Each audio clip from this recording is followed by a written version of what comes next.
Hello, hello, hello, salut tout le monde, 17h01, on est sur Radio Château, c'est vendredi de Pâques, et ouais, c'est pas parce qu'on est confiné qu'on pourra pas cacher des œufs chez soi. J'espère que vous allez bien, j'espère que vous avez fait le plein d'œufs de Pâques dans le Franprix du coin ou dans votre magasin bio encore ouvert, et que vous allez fêter ça dignement ce week-end. Il faut en profiter, et en plus vous avez de la chance, lundi c'est férié, enfin il paraît, enfin c'est ce qu'on m'a dit. Je vous avoue que quand on est confiné, on perd un peu le sens des jours fériés. Voilà, je vous ai mis une petite chanson soft pour commencer qui s'appelle Run For Me. Je vous la fais avec l'accent français, hein, on est entre nous. Hein. Et donc voilà. Salut Taro, salut Bertrand, salut Martin, Axel, Alexis, salut mon vieux, comment ça va? Alexis qui bosse avec moi chez Kima, j'espère que tu vas bien. Voilà, on est en train de regarder tous les deals qu'on est en train de closer, ça nous met un embouteillage sur les virements, je vous raconte pas le bordel. Ça y est, j'ai dit un premier gros mot, zut. Loïc, Robocoq, Alex, Men, Arthur, Youssef, Hélène, Jonath, Mike B, Kevin, BBB, BBB, Naël, Tinico, Nico, Seb, Léna, Benjamin, Clémentine. Salut Clémentine, ça va? Cacactoès, Frémou, Valentine. Et on a notre ami aussi de Singapour, Arnaud Bonzon. Salut Arnaud, j'espère que tu vas bien. Voilà. Alors, par quoi on commence aujourd'hui? Je suis en plein questionnement. Est-ce que je commence avec pourquoi les Vici c'est pas le McDo, ou est-ce que je commence directement à répondre à vos questions? Voyons. Alors, en fait, juste cette histoire de McDo et de Vici, je vous raconte d'où ça vient. Tout à l'heure, j'étais avec un étudiant qui fait un mémoire, qui me posait plein de questions et qui, pendant ces questions, me disait « Mais Jean, les startups, quand elles vont voir des investisseurs, est-ce qu'il faut qu'elles se renseignent beaucoup sur les firmes, sur les gens, avant d'aller voir les investisseurs, etc. Ou est-ce que finalement tu vas frapper avec toutes les portes, t'envoies ton deck et puis t'enchaînes ton roadshow pour lever de l'argent comme ça ?» Et donc, ce que je disais à ce jeune étudiant, c'est que le VC, c'est pas le McDo. Tu viens pas comme tu es. Hein. Ça marche pas parce que, en fait, les possibilités qui te sont offertes, elles sont assez minces. Hein. Tu as un nombre limité d'investisseurs avec des thèses d'investissement qui sont proches de ta boîte, qui sont évidemment limitées. Donc, si tu viens un peu à l'arrache, de manière décousue ou même de manière totalement transparente, en mode je me livre, je te raconte ma vie, voici mes forces, mes faiblesses, je te fais un SWOT, on se parle entre nous, genre on est copains, ça marche pas. Hein. L'investissement, les entrepreneurs, le roadshow, c'est du dating. Vous y arrivez, vous venez pour closer, vous venez pas pour tout mettre sur la table. Ça, c'est après. D'abord, on close, d'abord, on fait le job, d'abord, on séduit, d'abord, on intéresse les gens, ensuite, on leur met la gouache. Évidemment, il faut quand même dévoiler une partie de ses vulnérabilités. Et puis après seulement, doucement, à mesure que le temps passe, vous allez pouvoir raconter des choses. Du coup, quand vous allez voir des investisseurs pour votre show, salut chérie, ça va? Tu veux dire un truc? Non, Ah, regardez. tu veux juste regarder? Ouais. Oui. Comment? Arrête. Ah, j'ai ma fille qui est à côté. Alors, donc, quand vous êtes un entrepreneur et que vous allez voir des investisseurs, qu'est-ce qui va se passer? Vous allez préparer votre documentation. Bon, jusque-là, tout va bien. Et puis après, vous allez targeter les investisseurs. Alors, idéalement, vous allez les targeter en étant présenté par quelqu'un que vous connaissez et qui connaît cet investisseur.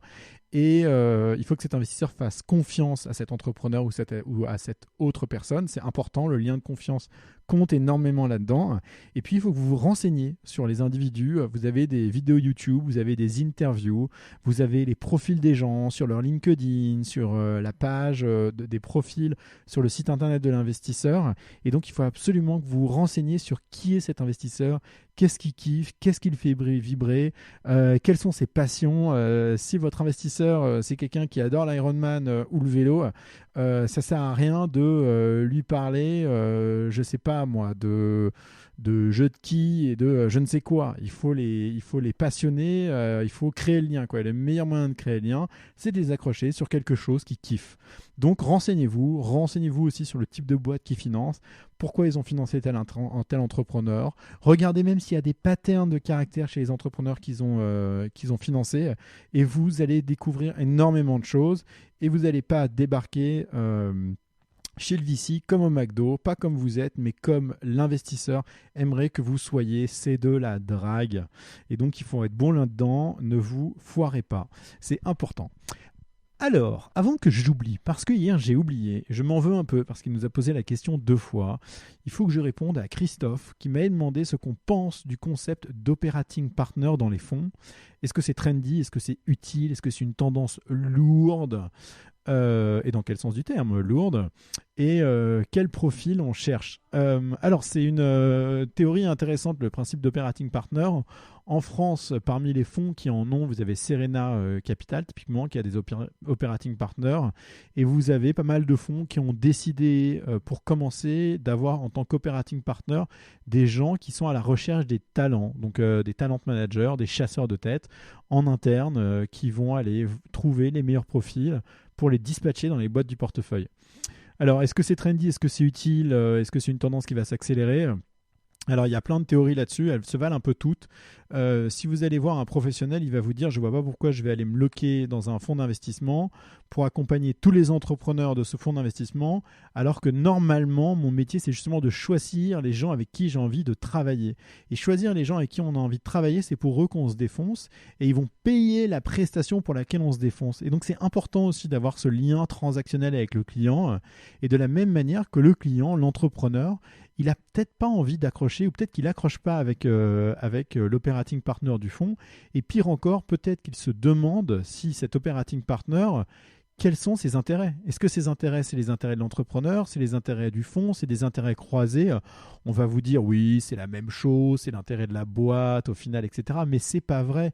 Il y a toujours une part de conflit d'intérêts. Et donc la question, c'est comment est-ce qu'on gère ce conflit d'intérêts? Alors idéalement, ces operating partners, leur job, c'est pas de faire du travail à la place des autres, c'est d'aider les entrepreneurs à y voir clair sur des sujets donnés, donc sur qui il faut recruter en C-level, sur la qualité d'organisation des différentes équipes, etc., etc. Donc les meilleurs operating partners qu'on voit dans les fonds, et que ce soit en Europe ou dans le monde, ils ont 2 fonctions qui sont 2 fonctions pas opposées, mais à 2 extrêmes. La première, c'est une fonction de diagnostic. Ils vont venir chez vous, ils vont vous dire, bon, bah, j'ai analysé très clairement, voilà ce qui va, voilà ce qui semble ne pas aller, voilà ce que tu devrais potentiellement faire. Et puis ensuite, là, dans une deuxième mesure, ils vont vous présenter des gens. Ils vont vous présenter des gens, et ils vont actionner leur réseau pour vous présenter les meilleures personnes qui vont vous permettre d'enclencher les améliorations dans votre boîte. Et donc, c'est à ça que servent les operating partners.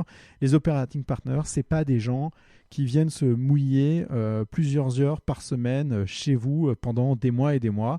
Ça s'appelle du babysitting. Et si les entrepreneurs que vous financez, ils cherchent des babysitters, c'est que vous n'avez pas financé les bons entrepreneurs. Et ça, c'est problématique.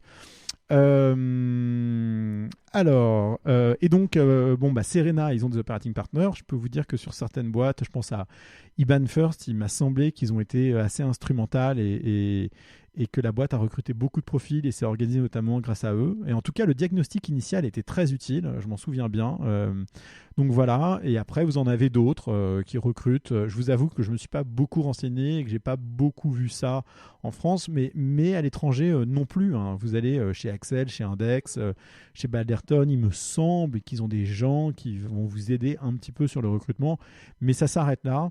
Et aussi parce que le rôle d'un investisseur, c'est d'aller chercher les meilleurs. Et donc les meilleurs, s'ils ne sont pas chez vous, c'est pas grave, il faut aller les chercher à l'extérieur et il faut vous les présenter. Et donc finalement, c'est ça la fonction d'un bon investisseur, c'est de vous connecter aux meilleures personnes. Et les meilleures personnes, c'est pas toujours ceux que vous avez chez vous. Donc voilà, j'ai répondu à la question, je suis content. Alors, hier, en pensant à la crise du Covid-19, de tout le monde enfermé chez soi, ça m'a fait penser, et vous savez, il paraît que dans certaines banlieues parisiennes, c'est un peu le dawa, parce que les gens sortent de chez eux, ils en ont rien à faire. Malheureusement, la police peut pas faire grand-chose parce que c'est pas avec 2 patrouilles et 4 gus qui vont arrêter 50 racailles de mettre le boxon. Et du coup, ça m'a fait penser au sketch des Inconnus avec Manu, tu descends. Manu, tu descends. Et pourquoi faire? Je sais pas, moi, descends. Et pourquoi faire? Écoute, on va voir, je sais pas, viens, descends. Et pourquoi faire? On va faire un tofu, j'ai demandé à ma mère, mais non, ma mère, elle veut pas, j'y vais pas. Qu'est-ce qu'il y a, ma mère? Putain, il est naze, il a peur de sa mère, lui. À la faute. Là, tu connais Schwarzenegger? Ah ouais, pourquoi? Schwarzenegger, tu lui mets des boucles d'oreilles, c'est la mère à Manu, hein. Et ouais, et en fait, le Covid, c'est un peu la mère à Manu, hein, avec des boucles d'oreilles. C'est un peu de Schwarzy en boucle d'oreille, notre ami Covid, qui nous empêche de descendre. Voyez-le comme ça, après tout, ce sera plus rigolo que d'imaginer un espèce de gros truc rouge gluant avec des tentacules. Voilà. Alors, voyons les petites questions. Alors, Coccinelle, je tenais à te dire que ton morceau là, Over the Hill de M-Rox, tu m'as dit, je sais que c'est ta cam, c'est totalement ma cam. J'ai trouvé ça très très bon, je l'ai enregistré et je le jouerai bientôt, c'est sûr. C'est très très bien. On a Marion, salut Roquette, Nicolux, Tutpis, Startup Nation, Clémentine encore, toujours, et d'autres. Alors, voyons voir un petit peu les questions qu'on a là. Alors, Freemou nous dit qu'il est pas mal le plugin Chrome de Kima qu'il a développé. Alors, effectivement, on a un plugin Chrome qui nous sert à vous donner la liste des boîtes dans lesquelles on a investi récemment. Vous allez sur Google Chrome, sur la liste des plugins, vous téléchargez le plugin, vous l'installez, et dès qu'on a un deal qui sort, boum, petite notification, nouveau deal Kima. Ça vous permet d'être à la page de tous les deals qu'on fait tout le temps, et c'est un ancien développeur de chez Station F qui a développé ça, Jean Dubrul, je crois, et un de ses acolytes. Et on les remercie parce que c'était très sympa de faire ça, c'est très utile. Et voilà. Un ami qui travaille dans un fonds situé en Europe me dit que les fonds français, ils ont une performance située entre 0 et 0,5x max. Alors, quand tu dis performance, quand il dit 0,5x, ça veut dire que les fonds, quand ils ont investi 100 millions, ils vont générer au mieux 150. Hein. On n'a pas dit 0,5 en mode ils génèrent 50 millions sur les 100 qu'ils ont investis, mais 150 millions. Écoute, c'est vrai que la performance moyenne du venture en Europe, mais même dans le monde, hein, elle est assez médiocre, hein, elle est en dessous des 10%. Mais c'est aussi parce que le monde du venture, c'est un monde de power law, ce qu'on appelle. Donc vous avez 20% des performances qui vont être, plutôt 80% de la performance qui vont... C'est pire que ça. C'est même pas une loi de Pareto, où dans lequel 80% de la perf va être générée par 20% des fonds. C'est plutôt que 98% de la perf va être générée par 2% des investisseurs. Ensuite, vous avez une quinzaine de fonds qui vont générer, une quinzaine de pourcents de fonds qui vont générer des retours OK. Et ensuite, vous avez tous les fonds restants qui vont un peu galérer à essayer de récupérer la mise. Et c'est ça le venture. Alors, on a beau dire que le venture, c'est beau parce que quand tu perds l'argent, tu le perds qu'une fois. Et quand tu gagnes, tu peux gagner jusqu'à 100 fois. La réalité, c'est que malheureusement, comme dans tous les métiers, la moyenne, elle est basse. C'est comme à l'école. Hein. Et puis, ceux qui sont en dessous, ils sont bien en dessous. Et ceux qui sont au-dessus, ils sont tout juste au-dessus. Ça casse pas des briques Et c'est la vie. Voilà. Alors, je vais d'ailleurs en profiter pour répondre en même temps au tweet, enfin à la question de Nicolux qui me demandait si les IRR, donc les TRI par vintage, et je vais vous raconter ce que c'est qu'un TRI pour ceux qui ne savent pas, que je publie sur Twitter, est-ce que c'est juste les deals d'amorçage de Kima ou est-ce que c'est aussi les boîtes dans lesquelles on a mis plusieurs millions? Alors, le TRI, c'est quoi? Le TRI, c'est la mesure la plus juste pour comparer des investissements qui sont faits dans des temps différents. Donc, c'est ce qu'on appelle les intérêts composés, quoi. Si vous investissez 100 en 2015 et que vous avez 10% de TRI, eh ben, ça veut dire qu'en 2016, vous êtes à 110. En 2017, vous allez être à 121. En 2018, vous allez être à 133, etc., etc. Et donc, nous, chez Kima, on a de la chance. On a des TRI qui sont variables, mais qui sont entre, en gros, 25 et 35%. Alors, ces TRI, ils sont issus de ce qu'on appelle la plus-value latente, c'est-à-dire les boîtes qui sont valorisées par les nouveaux investisseurs. Ce n'est pas du cash qu'on a touché, ce n'est pas des boîtes qui ont été vendues. Donc, c'est quelque chose qui est latent, qui peut bouger à la hausse et aussi beaucoup à la baisse. Donc, il faut être très précautionneux avec ça. Mais les IRR que nous, on publie sur Kima, qui sont des IRR qui nous permettent de générer entre 2 et 4 fois la mise à un horizon 10 ans, donc ce qui est plutôt bien par rapport à la moyenne du venture, c'est que les deals de Kima. Et en revanche, les deals hors Kima, les deals de série A, c'est des boîtes sur lesquelles on a des TRI aujourd'hui qui sont plus proches de 100%. En revanche, et c'est des boîtes sur lesquelles on espère faire plutôt entre 10 et 50 fois la mise sur des montants plus importants. Inch'Allah, on en reparlera dans 5 à 10 ans, mais c'est un peu ça l'objectif. Alors après, Kima, pourquoi est-ce que les performances sont bonnes? C'est parce qu'on est un index plus du marché, dans le sens où, comme là, on est visible, on voit passer beaucoup de deals, dont les bons deals, et ça nous permet d'investir souvent dans quand même les bons profils d'entrepreneurs qui montent des boîtes. Et si on devait déterminer qu'est-ce qui est important dans une boîte, eh ben, c'est pas le projet, c'est l'équipe, parce que souvent les projets, eh ben, ils pivotent, ils changent. Vous regardez une boîte comme Slack. Slack, avant, c'était une boîte de gaming. Slack, c'était un outil qu'ils ont utilisé en interne, qui s'est transformé. Et donc, des boîtes comme ça, on a énormément. Donc, nous, on mise avant tout sur les équipes, sur des marchés dont on pense qu'il y a du potentiel. Et souvent, ces boîtes-là, elles vont pivoter au sein du marché ou même pivoter complètement et changer de marché, ce qui est plus rare, mais quand même. Et en fait, Kima étant visible, ça nous permet d'être cet index plus du marché, j'ai envie de dire, où on n'est pas dans la moyenne, on est au-dessus de la moyenne, parce qu'on a de la chance d'avoir un bon accès au marché. Et après, on a des boîtes qui ont généré des profits extraordinaires. Vous prenez TransferWise, c'est une boîte dans laquelle Jérémy avait investi un peu plus de 150 000 $. Et c'est une boîte sur laquelle Kima a fait quasiment plus de 200 fois la mise. On a investi dans une autre boîte aux États-Unis qui s'appelle Carta. Carta, je ne serais pas surpris que l'investissement de Jérémy génère aussi 200, 300, 400 fois la mise. Et donc, c'est la fameuse power law, c'est que vous avez 1% des deals qui génèrent 99% des retours. Et chez Kima, on ne déroge pas à la règle.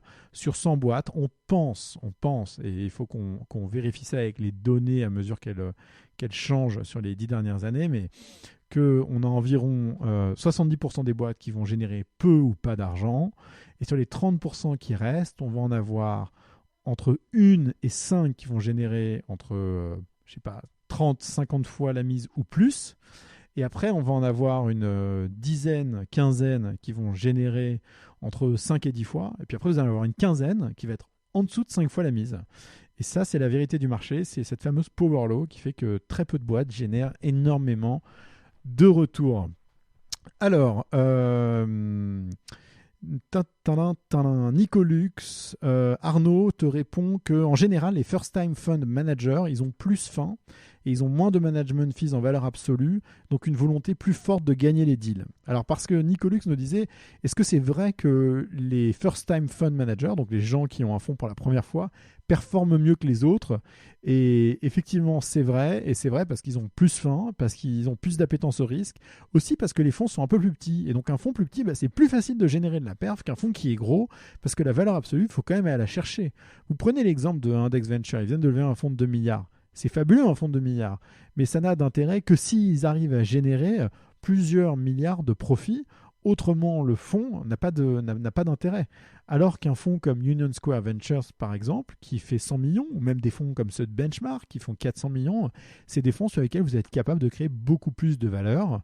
Pour vous donner un exemple, Benchmark, leur dernier fonds de 400 millions, avec des boîtes comme Uber, comme Snap, comme Stitch Fix et d'autres, c'est un fonds qui va générer probablement plus de 15 milliards pour ses investisseurs.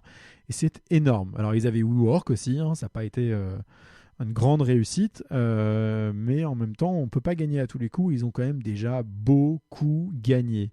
Il y a des gens qui sont très très forts, il n'y a pas à dire. Voilà. Alors, Tim, est-ce vrai que les gens font entre 0 et 0,5 fois de performance chez les fonds européens? Malheureusement, c'est vrai, les TRI sont en dessous de 5% en Europe. Youssef, t'es vraiment trop sympa. Il nous dit, c'est le confinement, c'est la fièvre. Toi, c'est le paracétamol. Oui, et d'ailleurs, Storm, c'est un peu comme le jeu de l'heure de la vérité vraie. Est-ce que vous vous rappelez de ce sketch des inconnus? Bonsoir Monsieur le Ministre, permettez-moi tout d'abord non seulement de vous saluer, mais de vous dire mon admiration, puisque vous connaissez le principe de l'émission. Je connais le principe de l'émission, elle est audacieuse. C'est très audacieux, la vérité, rien que la vérité, sans les détours et autres circonvolutions propres au langage politique. Tout à fait. Alors vous avez cependant droit à 2 jokers. Permettez-moi de vous interrompre, je compte me passer des jokers, car pour moi, rien ne vaut la vérité vraie. Alors moi, je compte utiliser les jokers. Il y a des questions, je n'ai pas les réponses et je passerai volontiers. Donc ne comptez pas sur moi pour faire comme les hommes politiques qui disent non, je n'utiliserai pas les jokers et ensuite qui brodent les réponses. Pas ma cam. Clémentine, en fait, c'est pas showman, c'est DJ ta reconversion de LR. Écoute, j'aimerais bien Clem, ce serait la guerre. Il faudrait que j'appelle notre ami. Comment s'appelle-t-il? Jean-Baptiste Ironde chez MWM, chez qui on investisseur, une boîte qui cartonne. Et ben vous savez pas, on a un garçon en capital avec nous qui s'appelle Martin Solveig. Si Martin il veut me donner des cours, je vous avoue, je suis chaud comme la braise pour devenir DJ. Mais vous avez vu mes playlists, elles sont assez soft. Du coup, je suis pas sûr que ce soit vraiment DJ Material, tout ça. Alors, pendant que je parle, j'essaye de faire un tweet pour dire qu'on est live. Je vous avoue que comme tout le monde, j'ai du mal à faire 2 choses à la fois. Mais avec un petit peu d'exercice, on y arrive et boum. Et je continue de répondre aux questions. J'adore, il y a Martin qui nous fait une bonne blague. Est-ce que vous investissez au Canada? Alors la blague de Martin, elle vient d'où? Elle vient du fait que hier, il y a quelqu'un d'anonyme. Et en fait, quand tu es anonyme et sur le web, sur Storm, à moins de mettre /chat à la fin du Storm, de l'URL, tu ne peux pas voir les questions. Et donc, il nous a posé 10 fois la question si on investissait au Canada. Et je vais le redire aujourd'hui, oui, nous investissons au Canada. Nous investissons dans tous les entrepreneurs francophones de la tech au sens large, peu importe où ils sont basés dans le monde. Coccinelle, c'est quoi ton adresse qu'on t'envoie du chocolat? Cher Coccinelle, fais-moi un email et je te répondrai volontiers. Te donner mon adresse ici, là, en live sur Storm, ça la fout un peu mal. D'ailleurs, en parlant de chocolat et d'adresse, on a fait une petite vidéo avec mes enfants aujourd'hui parce qu'on s'est rendu compte dans une boîte de cookies, de gâteaux, de nos amis Moulin du Pivert, qui sont des gâteaux bio très très très bons, que dans un des sachets, au lieu d'avoir 2 biscuits, on n'avait qu'un. Alors, on va leur faire un petit message d'amour pour leur dire que leurs gâteaux ils étaient très très bons, qu'on était tombé sur cette petite anomalie et qu'on s'est dit que on allait leur faire un petit message pour leur dire que vraiment leurs gâteaux ils étaient bons et que c'était trop sympa. Et c'était à 1h23. Et je peux vous dire que les mecs qui font des gâteaux bio, ils rigolent pas. Hein. Ils font pas semblant. Ils nous ont répondu à 4h21. Donc juste 3 heures après, pour nous dire l'ensemble des équipes du Moulin du Pivert. Et je vous invite à goûter ça. Et moi-même, vous remercions, vous et votre famille, pour cette vidéo. Car pour nous, la satisfaction et la vie de nos consommateurs sont primordiales. Pour vous remercier et pour que votre enfant ne reste pas sur l'image des cookies de l'arnaque, parce qu'en fait, c'était ça qui est ressorti quand on a vu que ce biscuit dans ce pauvre sachet. Mon fils a dû répéter au moins 3 ou 4 fois « Oh, mais c'est les cookies de l'arnaque, ça !» Pouvez-vous nous transmettre vos coordonnées pour vous envoyer un colis de nos produits? Alors ça, j'ai trouvé ça trop sympa. Et après, ils nous ont quand même expliqué que, pour nous expliquer comment ça se passe, les lignes de production sont équipées de trieuses pondérales qui permettent de libérer les lots au point indiqué. Et parfois, le surpoids des autres biscuits peut masquer le manque d'un biscuit. Et voilà. Merci encore à vous pour ce moment, nous ont-ils répondu cordialement, le service qualité. Et ben j'ai trouvé ça très sympa. Alors le Pivert SAS, ils sont à Souloumiac, en Aveyron, dans un petite ville ou un petit village qui s'appelle La Fouillade. Et je trouve ça très très sympathique, comme quoi le confinement ça donne des idées et c'était très sympa. Alors, continuons un petit peu avec vos questions. Ça fait 26 jours que nous sommes en jour férié, nous dit KKactoS. Écoute, c'est bien vrai, ça fait 26 jours qu'on est confiné, mais on n'est pas encore confi. Des trends, nous demande Jonathan. Mais qu'est-ce que tu veux que je te parle de trends, mon ami? Pour moi, le trends... Alors, ma nouvelle obsession après les groupes chat... c'est les layers interposés, donc les couches interposées qui permettent de rendre la consommation, plutôt la collaboration asynchrone, aussi agréable que si tu avais une discussion constructive en live avec quelqu'un. Et le meilleur exemple qu'on a, vous le connaissez tous, c'est une boîte qui s'appelle Loom. Et Loom, essayez, ça va vous donner plein d'idées aux gens qui sont en train de bâtir des boîtes autour du remote working. Je trouve ça brillantissime et je suis sûr qu'il y a plein d'autres usages à créer autour de comment est-ce qu'on crée des couches qui, mises les unes au-dessus des autres, vous permettent de créer une expérience incroyable. Aujourd'hui, on était avec notre ami Stan, copain de Powder. Donc Powder, ce sera sur l'App Store la semaine prochaine. C'est une app de streaming de vos jeux de gaming. Vous allez pouvoir partager vos meilleurs shots de Fortnite avec vos potes sur Powder. Et ils ont créé cet outil où vous avez donc votre contenu, donc vos kills, vos jeux, ce que vous faites. Vous avez plein d'effets pour faire bouger l'écran, pour mettre des gifs, des trucs, enfin bref, tout un tas d'outils pour éditer votre vidéo.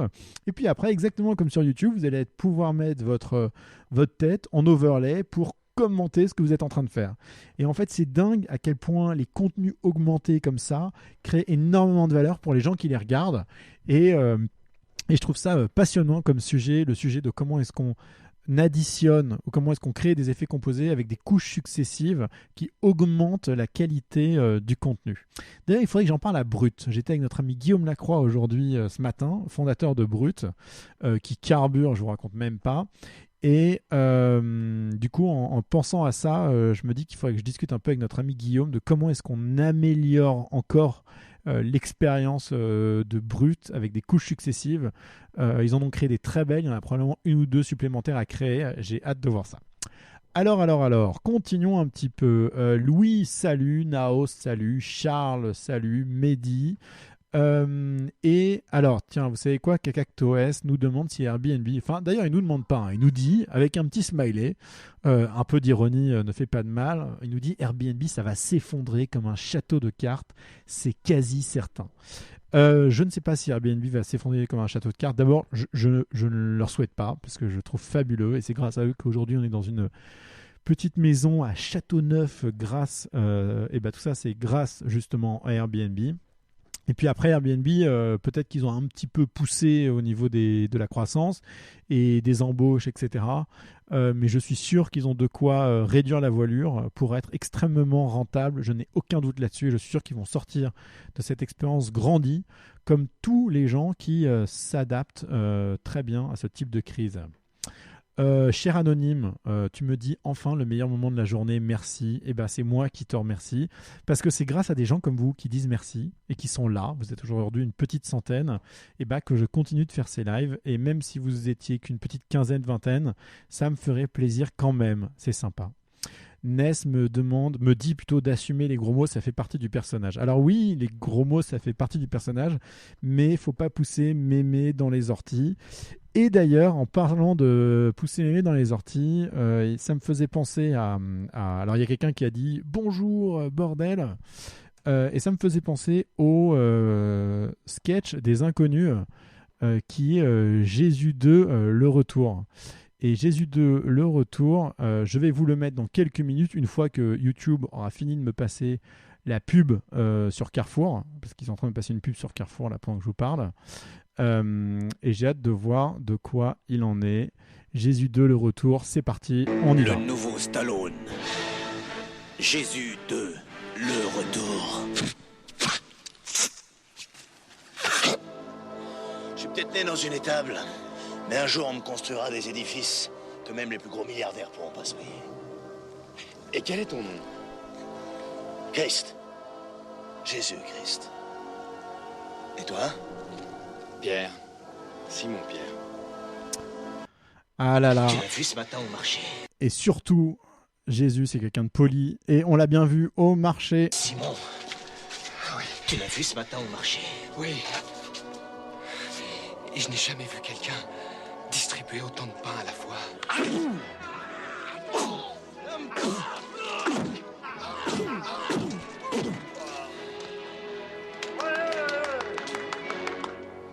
Vous allez finir par vous aimer les uns les autres, bordel de merde. Ah là là là là, j'adore les inconnus, c'est très très bon. Voilà pour un petit juron gratuit, mais qui n'était pas de moi, qui était de notre ami Jésus 2, le retour. Alors, de quoi on parle? Numanosque, salut. Clémentine nous dit les gros mots et les baskets. Oui, alors oui, je porte des baskets. Je ne porte d'ailleurs que des Nike, souvent Jordan. Ce qui rend Clémentine fou. Elle me dit, franchement, rachète-toi un goût et va t'acheter d'autres baskets. Ça fait tiep. Ok, Clémentine, ok. Alors... les questions de LR t'envoient de temps en temps du love aux boîtes Bootstrap pour interrogation. Coccinelle, tu as raison.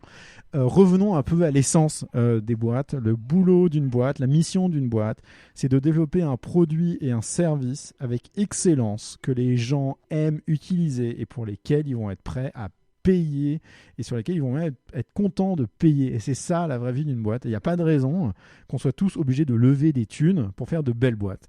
Et si vous écoutez notre ami Xavier Niel, donc fondateur d'Iliade et surtout de Station F, Kima 42 et plein d'autres trucs, et ben Xavier, quand un entrepreneur lui dit qu'est-ce que tu me conseilles, le premier réflexe de Xavier, c'est lui dire fais comme moi, ne lève pas trop d'argent, comme ça tu ne seras pas dilué et voilà. D'ailleurs, c'est quand les gens lui présentent souvent mais comment tu fais pour être aussi riche? Et donc il lui dit bah, je ne me suis pas dilué. Donc voilà, si vous pouvez ne pas vous diluer et construire de très belles boîtes, et ben pourquoi pas? Et d'ailleurs, votre boîte, ça n'a pas besoin d'être une billion-dollar compagnie. Une fois que vous avez un toit sur la tête, que vous profitez de certains plaisirs et que ça roule et que vous êtes heureux dans votre vie pro, pas de raison d'en faire des trucs monstrueux. La pression, elle monte aussi avec le niveau des responsabilités et le niveau de richesse de la boîte que vous créez. Donc il ne faut pas oublier ça. Et d'ailleurs, je vous conseille un bouquin qui s'appelle Small Giants, qui sont toutes ces boîtes qui ont décidé de rester petites au lieu d'être grosses et qui s'en portent très très très bien. Eh bien, soyez bootstrap, soyez Small Giants. La vraie vie, c'est pas de lever des thunes. La vraie vie, c'est de servir des clients avec un produit et des services exceptionnels. Voilà. Alors, Cacactoès, elle s'appelle comment la princesse? Eh bien, ma princesse, elle s'appelle Adèle. Il faut arrêter de dire que lever des fonds c'est compliqué, nous dit quelqu'un d'anonyme. Ce qui est compliqué, c'est d'avoir des chiffres pour lever des fonds. Je suis bien d'accord.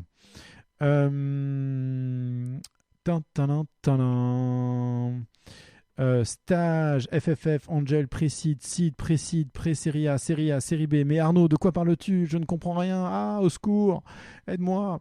Alors, je réponds à vos questions. Arnaud, quel pourcentage de tes investissements sont dus à des outbound? Alors, outbound, c'est quoi? C'est quand ce sont nous qui contactons les entrepreneurs. Alors aujourd'hui, auparavant, je pense que c'était quasiment 0%. Aujourd'hui, ça doit être potentiellement plutôt 10, 15, 20% de nos deals sont de l'outbound. Et la raison pour laquelle c'est de l'outbound, c'est parce qu'à mesure que le marché a grandi et s'est concentré, en fait, les deals qui lèvent de l'argent à une telle vitesse que vous n'arrivez pas à mettre la main dessus suffisamment tôt. Et ben, ils vont vous passer à côté parce qu'ils vont trouver de l'argent autrement. Donc nous, Jeanne, elle passe beaucoup de temps, je peux vous dire, à regarder ce qui se passe sur LinkedIn, à regarder ce qui se passe sur les médias pour détecter les entrepreneurs et donc essayer de reach out pour qu'on puisse les financer à temps. Et il y a plein de boîtes comme ça qu'on n'aurait pas pu financer si on ne les avait pas appelées avant ça. Voilà. Alors, Robin Master, ça c'est du pseudo. Bonjour Jean, est-ce que tu as un avis sur 50 Partners? J'ai pas d'avis à arrêter, je vous avoue qu'on les voit beaucoup, on les voit un peu dans nos deals, mais on n'a pas beaucoup d'interactions, enfin pas plus que ça. J'imagine que c'est parce qu'ils bossent.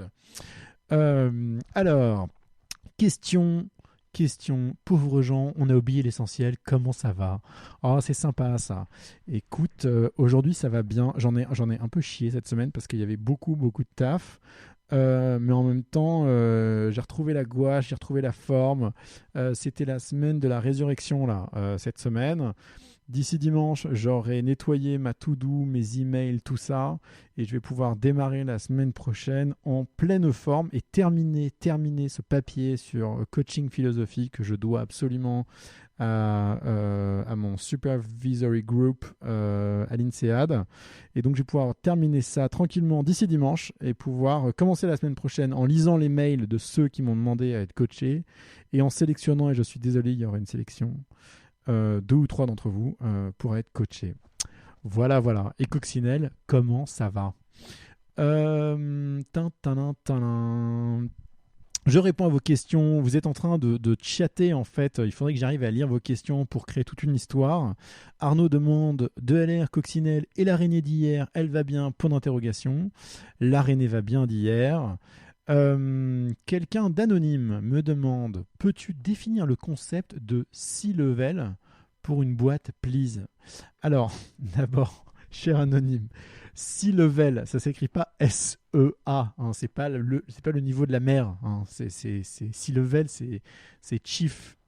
C'est comme CEO, COO, CMO, Chief Marketing Officer, Chief Product Officer, Chief Technology Officer. Et donc le concept de C-level avec un C, c'est ceux qui font, c'est ceux qui dirigent, c'est ceux qui managent, c'est ceux qui sont in charge. Et après C-level, écoutez, on peut regarder sur Google, il y a peut-être un truc drôle autour de C-level, mais je vous avoue que celle-là, je vais la garder. Je la trouve assez rigolote.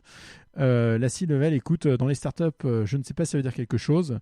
Je ne vois rien à part le fait que c'est juste le niveau de la mer. Voilà, mais on pourrait inventer un truc, ça pourrait être rigolo là-dessus. Alors, Gérald, avec les operating partners, les investisseurs peuvent décider de changer la direction d'une boîte où ils ont posé leur valise point d'interrogation. Écoute, non, avec les operating partners, un fonds ne changera jamais la direction d'une boîte parce qu'un entrepreneur, il fait ce qu'il veut, quoi qu'on en dise. En revanche, ce que peuvent faire les operating partners, c'est aider la boîte à y voir clair, lui donner des guidelines et probablement l'influencer, plus ou moins, en fonction de ce qui se passe. Bon, Ekal, il a décidé de nous casser le mythe. Il nous a dit, sur les banlieues parisiennes, c'est faux. J'habite à Saint-Denis, qui est la pire ville du 9-3. Ça va pour le confinement. Donc ça veut dire que les gens, ils sont confinés, ils sont sages, ils ne mettent pas le boxon. Ekal, merci d'avoir rétabli la vérité sur ça. Mais bon, en même temps, les inconnus, Manu, tu descends, à vous, fallait que je la sorte. Ness me dit le mot racaille, bof, un peu péjoratif. Ça va, Ness. Hein, quand tu fais des blagues, tu vérifies tous les mots? Non. Bon, bah moi non plus, parfois. Et donc, voilà. Tiens, Badaïas Tutpis qui en rajoute: en banlieue parisienne, ils sont surtout 10 dans un HLM tout serré. Ça, c'est possible et ça, c'est triste. Et ça doit vraiment être dur. Ils n'ont pas les berges sur Seine pour faire leur jogging. C'est vrai. Et en même temps, les berges sur Seine, les mecs, ils ont dû se prendre une tonne d'amendes cette semaine. Ça a dû être un carnage. Et c'est bien fait pour ceux qui ne respectent pas le confinement. Enfin, c'est bien fait. Disons que on a ce qu'on demande. Voilà. Alors, Arnaud nous demande si on peut faire une session en duo sur Storm avec Alexis. Mais ça, c'est une très très bonne idée. Alors, Alexis, c'est celui qui bosse avec moi chez Kima, et Jeanne aussi. Hein. Et Alexis, il a plusieurs particularités. La première, c'est que techniquement, c'est une machine. La deuxième, c'est qu'il connaît tous les trends qui se passent autour du développement et de la technique au sens large. Tu lui parles de n'importe quoi, il a tout vu, tout testé. Je sais pas, il doit faire ça la nuit. Je comprends pas comment il fait.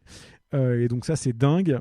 Donc ça, c'est le deuxième trait de caractère d'Alexis. Et puis le troisième, c'est que c'est le VC le plus sympa d'Europe. Et donc quand vous avez un tech aussi fort et aussi sympa, si vous êtes une boîte tech, il n'y a pas photo. Le premier mec à aller voir, c'est Alexis. C'est lui le pro. C'est probablement le VC, le meilleur VC tech d'Europe. Voilà, que les choses soient claires. Ophélie, hola! Salut Ophélie, ça fait un bail, dis donc, on t'a pas vu ici. Arnaud, quels sont selon toi le top 10 des fonds en Europe en termes de performance? Alors, je les ai pas. Ce qui est sûr, c'est que Point9 se débrouille bien. Il semblerait que Balderton a eu de bons retours récemment, mais je ne sais pas, à voir. J'ai des sons de cloche qui divergent, donc j'en ai aucune idée. Alven a des bonnes perfs, Index a des bonnes perfs, Axel, j'ai des bruits divergents aussi, j'en ai aucune idée, mais bon, avec des boîtes comme UiPath, j'imagine qu'ils ont des bonnes perfs. Hein. Voilà. Qui on a d'autres qui fait des bonnes perfs? On a évidemment Créandom, je pense, qui font de très bonnes perfs. Je serais pas étonné que North Zone fasse des bonnes perfs aussi. Voilà, et puis il doit y en avoir d'autres, mais est-ce que c'est vraiment important la performance, hein? Est-ce que le venture, c'est pas de l'amour avant tout? Eh ben non. Que les choses soient claires quand même. Alors, Gérald nous demande à quel moment les fonds comme Kima sortent. Alors nous, chez Kima, on sort le plus tard possible. La raison pour laquelle on sort le plus tard possible, c'est tout simple. C'est parce que y a autant de valeur qui se crée sur les 2 dernières années d'une boîte qui carbure que sur les 8 premières années. Vous prenez l'exemple de TransferWise, qui est une boîte qui vaut 3,5 milliards aujourd'hui. Il y a 2 ans, on nous a proposé de sortir sur une valeur d'1 milliard. Si on serait sorti, on aurait raté une performance exceptionnelle. Et ça aurait été une erreur flagrante. Donc, le venture, c'est comme la bourse. Il faut être long si on veut faire de vraies performances. C'est important. MDH nous dit: j'ai fini ton livre, pas mal, mais j'ai rien appris. Bon, bah, je suis désolé. Par contre, ta vision, cette façon de penser avec ton cœur, c'est grand vraiment. Ah, ça, c'est sympa, ça. Bon, du coup, le fait que tu n'aies rien appris, c'est dommage. Tu veux un remboursement, tu me fais un mail, je sais pas, on fait un trade, tu me renvoies Human Machine, je te renvoie un livre bien dans lequel tu apprendras des choses, ou qui au moins te divertira. Mais quand même, avoue, les dessins, ils t'ont diverti un peu quand même. Et puis ça déculpabilise les gens sur les dessins, mes dessins, vu comme ils sont nazes. Du coup, c'est un bouquin avec plein de pensées positives, Human Machines. Voilà. Alors, Charles, pourquoi est-ce que Sequoia est tant au-dessus du lot versus les autres fonds? Pourquoi est-ce qu'ils sont si bons? Écoute, le venture, c'est une self-fulfilling prophecy. Plus t'es bon, parce qu'en fait, tu as accès aux meilleurs deals. Donc, si ton prisme de sélection est toujours aussi bon qu'avant, ta brand va faire énormément de choses pour toi. Et après, c'est juste ta capacité à vraiment très bien sélectionner les fondateurs. C'est ce qui explique que des fonds comme Benchmark, Sequoia fonctionnent très bien. C'est 20 ans d'historique, c'est plus que 20 ans d'historique qui se composent avec le temps, et c'est exceptionnel. Donc voilà, écoute, et après Sequoia, est-ce qu'ils sont au-dessus du lot versus les autres fonds? Quand tu as 8 milliards de sous-gestion, que tu as généré énormément de cash avec tes autres fonds, tu as beaucoup de dry powder pour à la fois faire des deals, mais aussi accompagner tes boîtes dans plein de choses. Et ils ont créé un réseau énorme ces 20 dernières années. Et ce réseau, en fait, ça a des effets composés dingues qui font qu'ils vont continuer de surperformer tout le monde pendant très longtemps. Maintenant, en Europe, on va voir comment ils font. J'imagine que le brand va leur permettre de gagner des deals. Ils ont embauché Luciana, une ancienne de chez Axel. Luciana, c'est ce qu'on appelle une plateforme personne. Hein. Axel, c'est une plateforme. Sequoia, c'est une plateforme. Je pense qu'elle va très bien beaucoup se plaire chez Sequoia. Moi, ce qui m'arrange, c'est que je leur ai pas en compète sur mes deals parce qu'elle fait pas trop de série A et de C, elle fait plutôt du série B onwards, des grosses boîtes. Et donc, on espère que Sequoia finance toutes nos belles boîtes. Voilà. Ouh, j'ai une bonne question là. Quelqu'un d'anonyme. J'adore ce truc Anonymous. Il y a des Anonymous partout ici. J'ai l'impression qu'on est sur un serveur de hackers. Alors, à ton avis, quelle sera la primitive des prochaines consumer apps en vogue? Alors, les consumer apps, c'est quoi? C'est tous les Zenly, Snapchat, Instagram, tout ça. Je sais pas quelle sera la primitive des prochaines consumer apps. Moi, je crois beaucoup au pouvoir de la création. On a financé une boîte qui s'appelle Muse il n'y a pas longtemps, qui est encore en stealth mode, mais qui va bientôt sortir sur l'App Store, qui permet de communiquer en créant à partir d'une page blanche sans limite. C'est vraiment extraordinaire comme expérience. Je vois ce que fait Powder sur le mobile avec les jeux vidéo. Pareil, c'est une expérience de création incroyable. Regarde TikTok, tu vois, d'un point de vue créatif. Moi, je crois beaucoup au fait qu'il y a encore énormément de choses à faire autour de la création. Et tu vois, des boîtes comme MWM qu'on a financé il y a 1 an et demi, ils vont créer un portefeuille d'une 50aine d'applications autour de la création. Et la question, c'est comment est-ce que tu arrives à créer un layer, une couche de communauté autour de ça, de qualité qui permettent d'inspirer les gens, d'échanger, etc. Moi, je suis très, très, très tourné création aujourd'hui. Voilà. Et puis collaboration, évidemment, aussi. Je pense qu'il y a encore beaucoup à faire dans la collaboration. Les applications autour de la collaboration ou du groupe chat, en général, sont des espèces de copier-coller de ce qu'on fait dans la vraie vie sur l'écran, alors que l'écran permet plein d'autres opportunités qu'on n'a pas encore saisies et qui vont être saisies dans les années à venir. Ça va être dingue. Alors, Arnaud nous demande, je parle souvent de Zenly, Capitaine Train, PFIT, mais quelles sont les entreprises dont tu parles le moins avec un meilleur TRI? Bon, allez, je vous raconte une histoire. Il était une fois, en 2016, un entrepreneur qui s'appelait Nick Chang. Nick Chang, il était chez 500 Startup. Et Nick Chang, il payait pas de mine.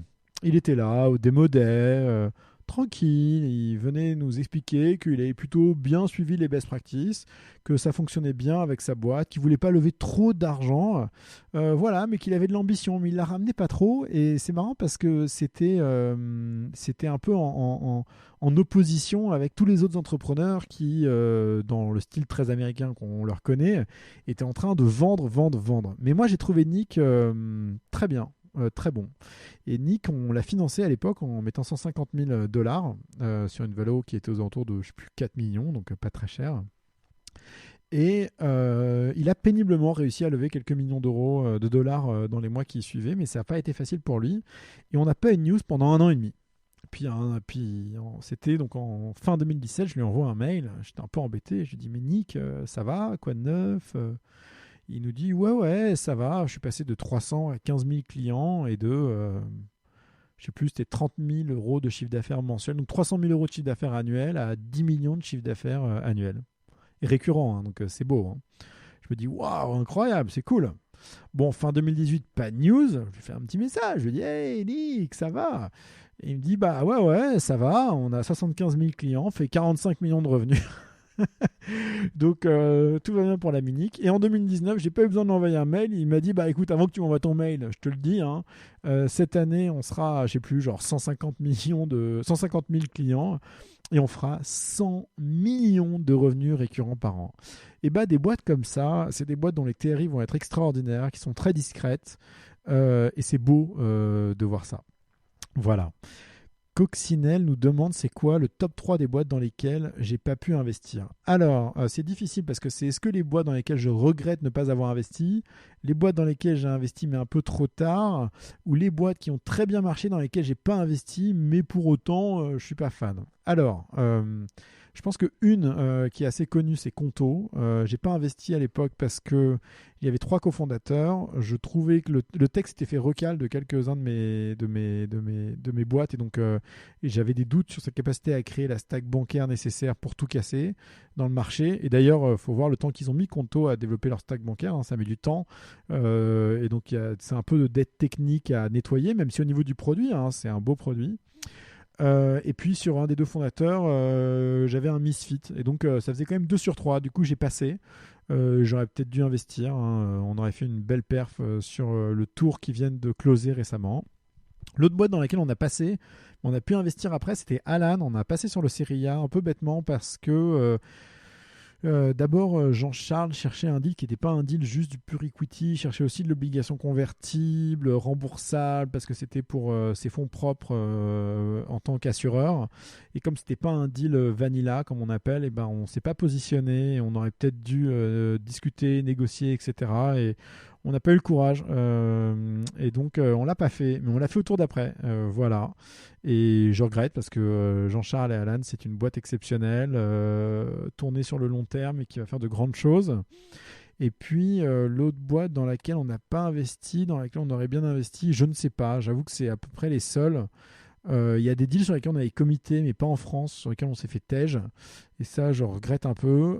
Mais sinon, on n'a pas de regrets, pas trop. Et puis, dans la vie, il ne faut pas avoir de regrets. Dans la majorité des cas, ça ne sert à rien. Hein. Alors, Nicolux nous dit, tu fais plus de 30% d'IRR, donc de TRI en seed, c'est ouf. Pourquoi pas faire un club deal systématique avec une poche de 50 000 euros proposée? Écoute, Nicolux, peut-être qu'on devrait faire ça, des club deals où on inviterait des gens à investir avec nous, mais ça voudrait dire qu'il faudrait qu'ils investissent systématiquement. Donc, il faudrait qu'ils investissent 1000 euros. Pour la personne qui va investir 100 000 euros avec nous chaque année, il faudrait qu'elle mette 1000 euros sur chaque deal. Donc, il faudrait qu'on ait 50 personnes à 1000 euros. Et déjà, 100 000 euros de capacité d'investissement par an, c'est énorme, quoi. Donc, il faudrait avoir quelque chose de systématique. Et c'est un peu d'effort pour pas grand-chose en réalité, alors qu'on peut trouver des investisseurs au cas par cas en fonction des deals pour des tickets plus importants de 10, 20, 30, 50, 100 000 euros. Voilà, peut-être que ça changera avec le temps. Et ça dépend comment est-ce que nos stratégies évoluent, nos stratégies de déploiement aussi de capital avec Xavier. Ce sera peut-être une discussion à avoir pour la fin de l'année. Il y a Adrien de chez Gaïa qui nous confirme que les First Time Fund, ils ont faim. Et ben, on confirme que Gaïa, ils ont faim. Et d'ailleurs, Gaïa, non seulement ils ont faim, mais en plus, ils ont le bon esprit de faire des deals qui sont pas, tu vois, je vous donne un exemple. Gaïa, ils ont fait il y a pas longtemps Welcome to the Jungle dans notre portefeuille. Welcome to the Jungle, c'est une boîte qui est en chiffre d'affaires mensuel. Elle n'est pas à 9 chiffres, elle est à 10 chiffres. Hein. Donc c'est une très belle boîte. Hein. C'est du récurrent, c'est de la communication employeur. Enfin, c'est une plateforme incroyable, quoi. Donc, Welcome to the Jungle, c'était un super deal. Et la raison pour laquelle les autres investisseurs ne sont pas rentrés dans ce deal, c'est pour de très, très, très mauvaises raisons. C'est parce qu'ils ont trouvé Welcome to the Jungle un peu trop pur dans l'approche, un peu trop relax, parce qu'ils n'avaient pas une équipe de sales méga développée et tout. Mais en attendant, la boîte, elle brûle pas beaucoup d'argent et elle fait 1 million de chiffre d'affaires par mois, quoi, voire plus. Et donc, quand on a une boîte comme ça, eh ben, il n'y avait aucune raison de ne pas le faire. C'était juste un très bon deal et Gaïa a bien fait de rentrer. Voilà, alors, Arnaud nous dit anti-portfolio et Coxine lui dit non, anti-portfolio ce sont les boîtes à qui il a dit non. Ce que je veux, c'est les boîtes qui lui ont dit non. Ah, c'est une bonne question ça. Écoute, quelles sont les boîtes qui nous ont dit non? Il n'y en a pas beaucoup. En fait, qu'on regrette et qui nous ont dit non, non, il n'y en a pas beaucoup. Je crois pas, j'en ai pas vu. On a peut-être à l'étranger une ou deux qui nous a jarté, mais globalement, on nous a rarement dit non. Dire non à Kima. En fait, Kima, c'est un peu il y a des gens qui disent ouais, Kima, c'est le McDo de l'investissement. Bah ouais, c'est le McDo de l'investissement, sauf que mon Big Mac, il est toujours chaud, ma poule. Hein. Donc voilà. Ou alors ils disent ouais, c'est le Starbucks. Bah ouais, mais je suis toujours ouvert et il y a toujours du café chez moi et tu peux venir quand tu veux. Voilà. Du coup, comment vous dire que on n'a pas de raison de refuser Kima au capital. Kima, c'est un joker dans la main dont on ne connaît pas la valeur, mais dont on sait qu'on ne le regrettera pas. Et d'ailleurs, à mesure que notre portefeuille d'entrepreneurs francophones se développe, n'importe quel entrepreneur dans le portefeuille de Kima, il pose une question sur notre plateforme Wise, et demain sur les autres outils qu'on est en train de développer, et il va pouvoir rapidement avoir une réponse de la communauté. Et finalement, c'est là-dessus qu'il faut qu'on muscle notre valeur, c'est sur la capacité à créer une communauté hyper forte avec les entrepreneurs de Kima. Voilà. Alors, il y a Arnaud qui nous dit la SACEM, elle va beaucoup t'aimer, Taro moins. Écoute, Taro, ce qu'il fera, c'est qu'il supprimera mes contenus et j'en ferai de même. Et puis, si la SACEM vient me voir, écoute, on verra ce qu'on leur doit. À mon avis, pas grand-chose, hein, parce que de la collecte sur des extraits, ça va pas aller loin. Et puis moi, je suis plutôt pour dire que la SACEM est un système abusif et donc je suis ravi de donner plein d'argent aux auteurs directement. Enfin, plein d'argent, non, parce que j'en ai pas, mais ce qu'on leur doit dans le cadre d'extraits. Mais il ne faut pas pousser mémé dans les orties. Si en plein confinement, on ne peut pas faire un live tranquille en mettant 3 morceaux de musique et 2 extraits de Last Action Hero, mais dans quel monde vit-on? Bordel. Alors... Quelqu'un d'anonyme nous dit puis-je tenter de voir directement Monsieur Nel, Monsieur Grandjean, Monsieur Simoncini si je sais où avoir des chances de les croiser pour avoir un contact afin de présenter ma start-up ou est-ce trop intrusif, nous demande Nico. Alors Nico, il y a un pattern quand même qu'il faut que tu notes. C'est quelle est la raison pour laquelle tu voudrais aller voir Xavier plutôt que Kima? Absolument. La raison est probablement mauvaise. C'est probablement parce que tu as une espèce d'attraction mystique pour le personnage. Et on t'en veut pas. Hein. On est nous-mêmes très attirés par Xavier, qui est un personnage extraordinaire, hein, pour plein de raisons. Donc c'est normal que tu sois attiré par quelqu'un comme Xavier, parce que il est inspirant, parce qu'il a réussi, parce que il est toujours sympa, toujours souriant, il répond aux questions et il est là, et voilà. Et on a envie d'aller le voir, Xavier. Et c'est cool. Et tu peux te pointer à la fête de l'Élysée au moment de France Digital et aller serrer la pince à Jacques-Antoine Grandjean et à Xavier Niel. Mais globalement, si t'as pas quelque chose de super à leur donner, je suis pas sûr que ce soit maintenant qu'il faille que tu prennes ton shot, quoi. Et j'ai même envie de te dire, viens nous voir et on peut te dire si ça vaut le coup. Mais Xavier, son métier, c'est de faire des telcos. Jacques-Antoine, son métier, c'est de faire tourner vente privée. Marc Simoncini, son métier, c'est de faire tourner ses boîtes aussi, tu vois. Leur métier, il est là. Et c'est pour ça qu'ils ont des proxys comme nous. J'espère qu'on fait le job de manière la plus adéquate possible dans la majorité des cas. Mais c'est à ça qu'on sert. Et donc, on n'en veut pas aux entrepreneurs qui écrivent à Xavier directement. C'est le jeu, c'est sympa. Moi aussi, je ferais probablement pareil dans certaines circonstances ou à leur place ou à la place de certains. Mais dans 99,9% des cas, tu seras forwardé ou invité à venir voir Kimar. Donc la question, c'est est-ce que tu veux tenter d'être dans les 0,01%? Est-ce que tu penses que tu es 0,01%? Si c'est le cas, vas-y, fonce. Fais-leur un email, fais-leur le meilleur email du monde, attire leur intérêt. Et puis voilà. Et nous, on sera ravis de faire tout le paperwork pour closer les deals en direct que Jag, Marc ou Xavier ont décidé de faire. C'est aussi ça notre job, hein, c'est de suivre les directives. Voilà, des gens qui vous financent. Alors, de quoi parle-t-on? Arnaud nous demande quelles sont tes heuristiques pour faire ou non un deal. C'est super simple, hein. Est-ce que l'opportunité de marché nous parle? Est-ce qu'on pense que la team a le bon triptyque paradoxal entre clairvoyance, optimisme, singularité dans ses choix et capacité d'apprentissage des meilleurs, et puis exécution d'un côté et vélocité de l'autre, exceptionnelle exécution et vélocité d'exécution de l'autre. Voilà, c'est pas facile à détecter, mais c'est ce qu'il faut qu'on fasse. Est-ce que notre histoire de cookie n'est pas une pub déguisée? Écoute, non, ce n'est pas une pub déguisée, cher anonyme. Voilà. Mais ça aurait pu. Alors Arnaud a raison. Arnaud, il dit c'est jouable de parler à Grandjean, Niel, tout ça, mais il faut être direct et clair sur la demande. C'est vrai, il ne faut pas leur faire des pavés. Ils n'ont pas le temps de lire des pavés, Xavier et Marc et Jacques-Antoine, mais ils sont ravis de vous donner des réponses directes à des questions claires. Voilà.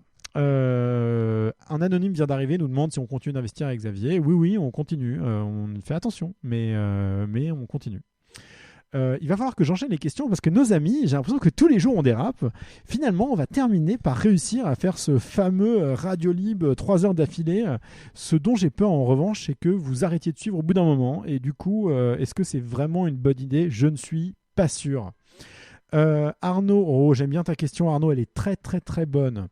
Arnaud, que ferais-tu demain si Xavier ferme Kima Ventures et NGJ? Et donc ça veut dire qu'on n'est plus en mesure d'investir dans les startups. Écoute, c'est une très bonne question. D'abord, je verrai avec lui sur est-ce qu'il y a un modèle qui fonctionne pour qu'on continue de bosser ensemble, quel qu'il soit. Parce que, en fait, avant tout, c'est le plaisir de bosser avec lui. Et donc, on se posera la question de bosser ensemble, j'espère. Le truc, c'est que quand tu montes un fonds, et il faut t'associer. Et avec qui tu vas t'associer? C'est une bonne question. Moi, aujourd'hui, je suis associé à Xavier et je me demande si je continuerai de faire du VC mais associé à quelqu'un d'autre ou je resterai associé avec Xavier pour faire quelque chose d'autre.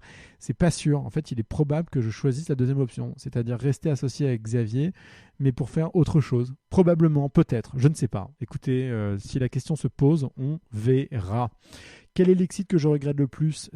Les deux, hein, Capitaine Train et Zenly, c'est deux occasions manquées de boîtes qui auraient pu valoir des milliards et qui ont été vendues trop tôt. La première, parce qu'elle a été mal financée et mal accompagnée. Et honnêtement, Jean-Daniel aurait pu faire quelque chose de beaucoup plus gros, c'est certain. Il n'y a aucun doute là-dessus. Et en même temps, il a eu une offre qui était difficile à refuser. Et quant à Zenly, c'était difficile de faire du consumer en France et d'injecter des dizaines, voire des centaines de millions. Il fallait accepter le fait qu'il fallait qu'on réalise ce premier investissement. Et c'est beau quand même. Voilà, il faut pas râler, quoi. Alors, que racontes-tu Il y a un anonyme qui me dit « On comprend mieux la réussite de Kima, tu as une éloquence de dingue. » Ah bah oui, l'éloquence, c'est connu, c'est bon pour closer des deals. Non, je ne sais pas. Voilà. Coccinelle, les inconnus, sponsor de Radio Château. Oh yeah. André Cardenas. Salut André. Alors André, il est en prépa, il va préparer les concours. Et André, parfois, il vient garder nos enfants et il nous dit « Je comprends mieux pourquoi les petits sont aussi fans des inconnus. Ils me réclament tout le temps une vidéo avant de dormir. » Alors c'est vrai, alors surtout, je vous invite avec vos enfants à regarder la vidéo qui s'appelle « La Révolution ». Qu'est-ce qu'elle est drôle celle-là. Les enfants, ils adorent, ça dure 9 minutes, ça va les occuper, vous allez voir, c'est incroyable. Je suis très embêté, je vois beaucoup de questions qui sont descendues. Alors je vais faire quelque chose d'incorrect et que je fais régulièrement en fin de show, c'est-à-dire que je commence par prendre les questions par le bas. Alors on y va. Comment vous vous êtes rencontré avec Xavier Niel, le demande Benjamin. Avec Xavier, on s'est rencontrés parce que je lui ai envoyé Capitaine Train à l'époque, où on avait du mal à les faire financer, et je pensais que lui était capable de comprendre. Ça a été le cas, il a été d'accord pour les financer. Entre-temps, on a aussi trouvé d'autres investisseurs, mais c'est comme ça qu'on a eu nos premières interactions. Et au même moment, Jérémy était en train de partir de chez Kima. Et donc, je lui ai envoyé d'autres deals à Xavier. Et puis un jour, il m'a dit passe me voir. On a discuté 2 heures et j'ai rejoint Kima quelques mois après. Tout simplement. Solo Founder, ton avis, est-ce que tu finances ou est-ce que tu es toujours sur la Dream Team à 3 gars? Alors 3 gars, pas forcément, hein, ça peut être 2 ou 3. Des Solo Founders, on les finance si c'est des repeat entrepreneurs qui savent très bien s'entourer, principalement. Voilà. Oh, Antoine. Oh, j'aime bien, il me pose des questions pièges. Antoine Martin, salut mon vieux, comment ça va? Alors, AN21M, c'est qui? C'est Antoine Martin de Zenly. Et il nous demande Evan ou Kevin. Evan, bien sûr. Donc, Evan de Snap ou Kevin d'Insta. C'est forcément Evan de Snap. Non pas parce que je n'ai pas de respect pour Kevin, mais il va falloir que Kevin nous démontre sa capacité à créer quelque chose d'autre maintenant. Evan, c'est un marathonien, il s'est accroché, il n'a pas vendu sa boîte, il ne s'est pas vendu au diable et on le respecte énormément pour ça. Antoine nous demande Benchmark ou Sequoia. Écoute, moi je préfère les artisans aux industries et je préfère les petites teams aux grosses. Tu sais bien qu'on a une affection particulière pour Benchmark, n'est-ce pas? Voilà, si Peter Fenton parlait français, on lui ferait un petit coucou. On remonte les questions. Salut, plutôt intéressé par des opportunités de type valo dégradé par la crise, mais business model à moyen long terme positif, ou plutôt des boîtes qui croissent grâce à la crise? J'ai envie de te dire les deux, mon capitaine. Hein.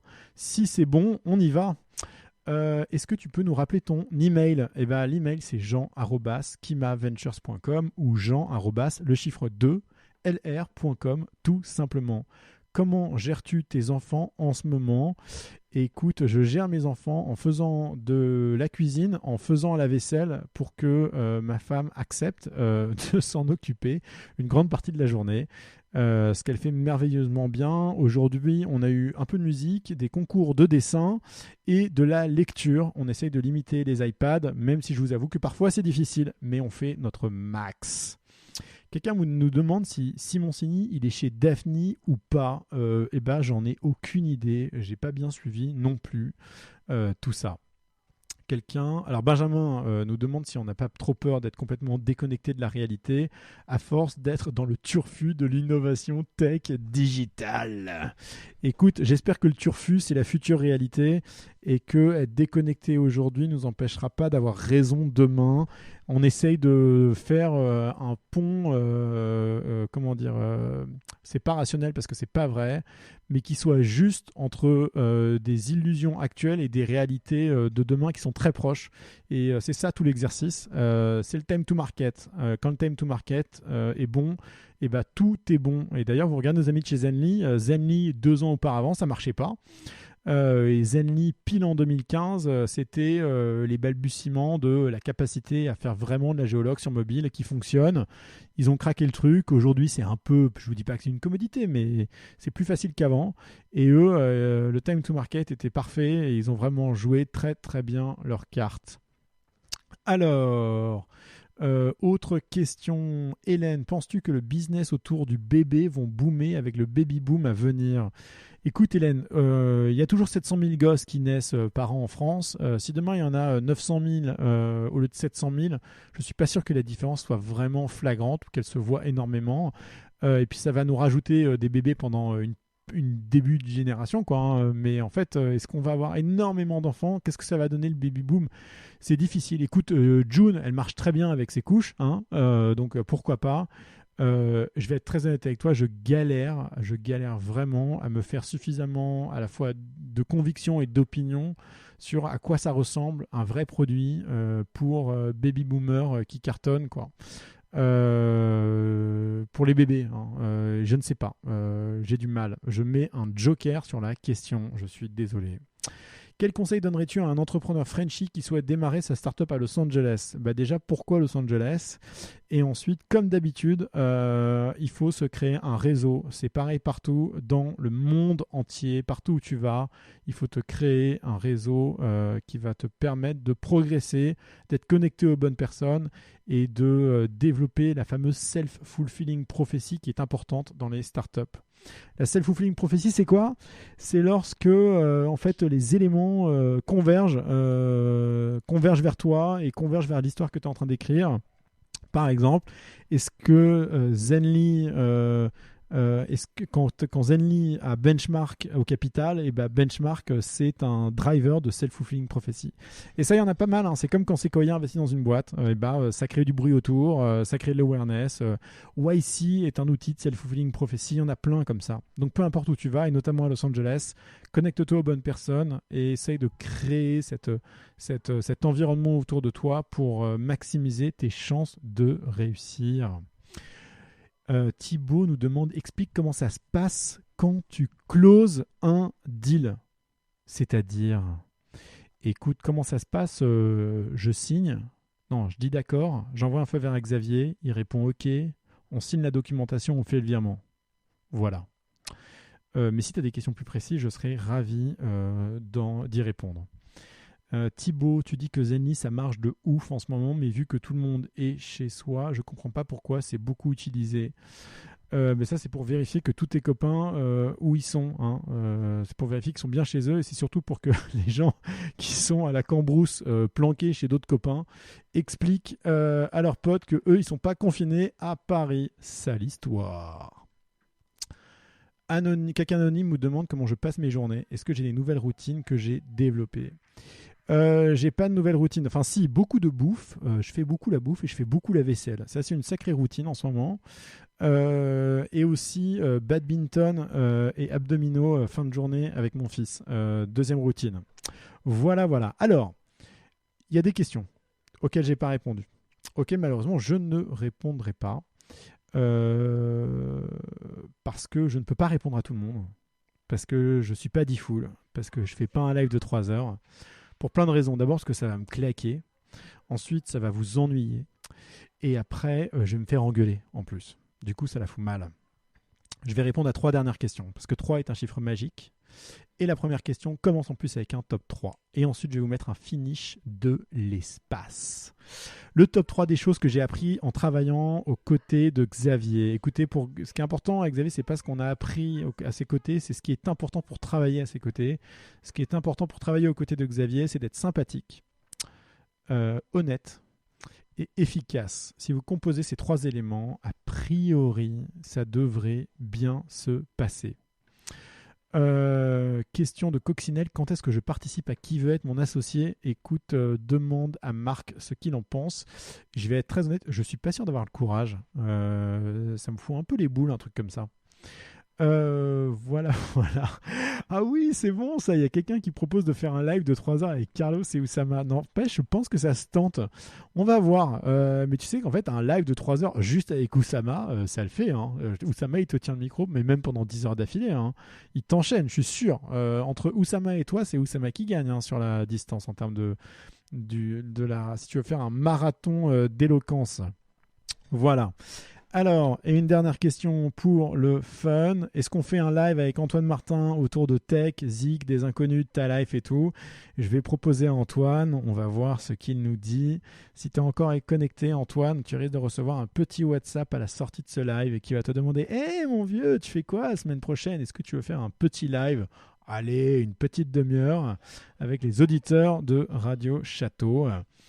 Voilà. Alors, aujourd'hui, qu'est-ce qu'on a pour terminer Alors, à l'époque, il y a quelques temps, je vous avais mis un morceau qui s'appelait Storm, que je vais vous remettre, qui est assez bon. Et puis, on va parler de quelques autres choses. Je vous avais parlé de cookies tout à l'heure. Les cookies du moulin du Puy Vert, qui sont très bons, que je vous invite à goûter. À commander même.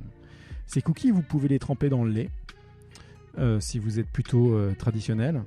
Vous pouvez aussi les tremper dans le thé si, comme moi, vous êtes un fêlé. Et si vous en avez marre de manger du Nutella, vous pouvez manger la meilleure pâte à tartiner du monde, celle de Théo et Bia. Théo et Bia, c'est la meilleure pâte à tartiner que j'ai jamais goûtée. Elle est même meilleure que Nutella. Donc tout ce que j'ai à vous dire pour ces vacances de Pâques, c'est régalez-vous parce que y a que ça de vrai quoi. Voilà, je vous embrasse tous, profitez du week-end. On est encore là, c'est l'essentiel.